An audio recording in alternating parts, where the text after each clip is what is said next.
राम नाम मणि विषय ब्याल के, मेटत कठिन कुअंक भाल के। किसी का कितना भी जन्म बिगड़ा हुआ हो, उसकी रेखा बिगड़ी हुई हो, उसकी तकदीर बिगड़ी हुई हो, लेकिन भजन करने से वो 101% बन जाती है, सुधर जाती है। और वो भी 101%, यानी टोटल वो उसका सुधार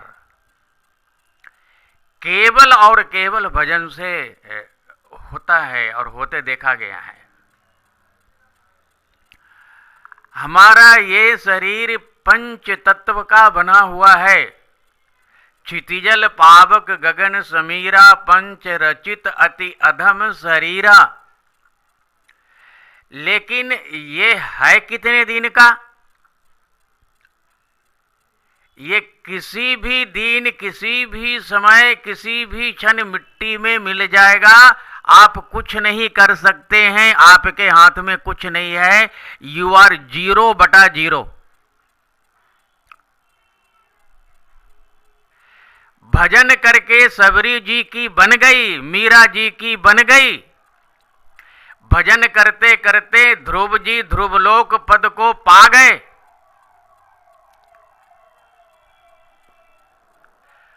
और भजन न करने वाले बोले पुनरपि जननम पुनरपि मरणम पुनरपि जननी जठरे शयनम। उनका पछताते पछताते ही हजारों जन्म बीत जाता है। पेट भरने की चिंता में हजारों लाखों करोड़ों अरबों पाप कर बैठते हैं एक जन्म में।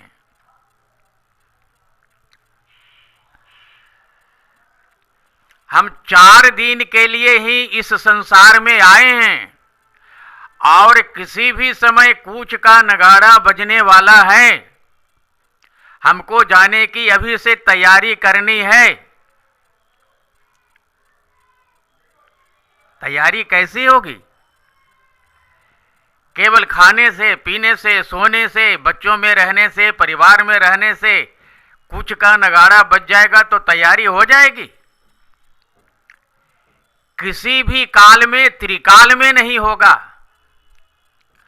इसकी तैयारी करने के लिए आपको निश्चित रूप से हाथ में माला लेकर के भजन करना पड़ेगा तो पड़ेगा।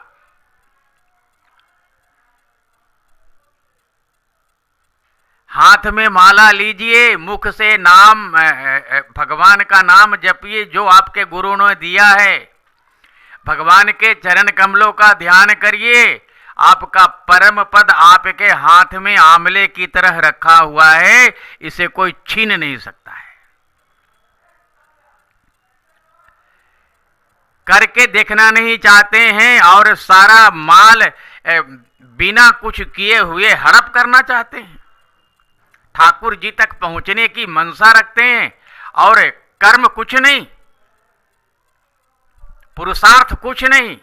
ऐसा चलता नहीं है, चलने वाला नहीं है और न भविष्य में चलेगा।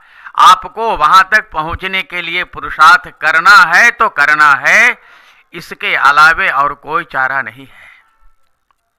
इसीलिए मेरे भाई, मेरी बात को गौर से समझिए, गौर से सुनिए और ठाकुर जी का नाम लेना, ठाकुर जी का भजन करना सीख करके और भजन करते करते उन्हीं में लीन हो जाइए और इसी से आपका मनुष्य जीवन सफल हो जाएगा। नारायण, धन्यवाद।